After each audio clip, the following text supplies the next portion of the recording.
लइकवा के लइकियों से प्यार भइल, कुछ दिन प्यार मोहब्बत चलल। एक दिनवा टोली में बैठ के लइकिया जाए लगल, लइकवा कहे कहो ए सेना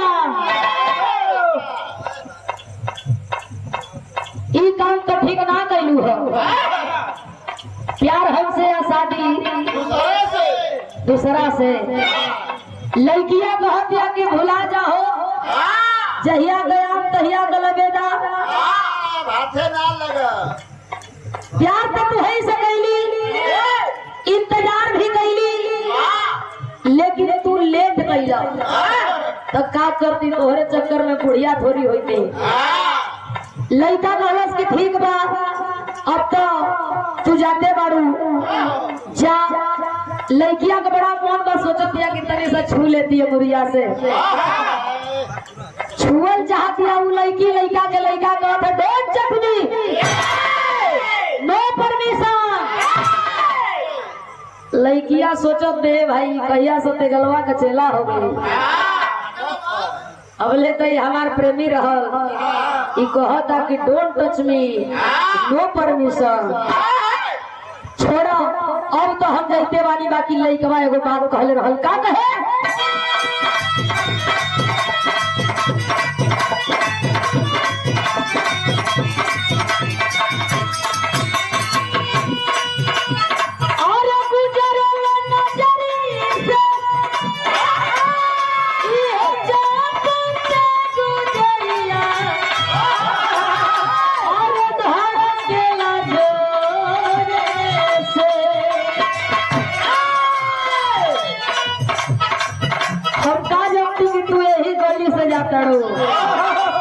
तू जब निकलू होता है धक धक करे लगल है।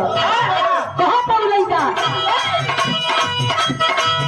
अरे गुजरल नजरी से जब जब गुजरिया घर के लागे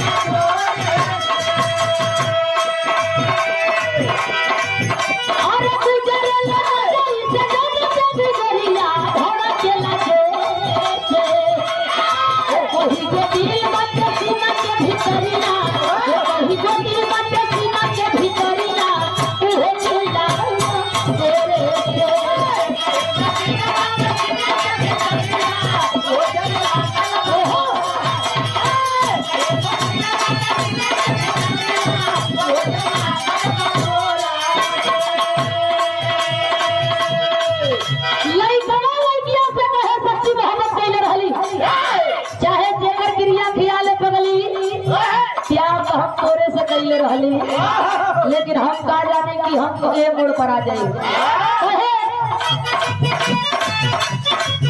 अरे गुजरल नजर से जब जब गुजरिया घर के लागे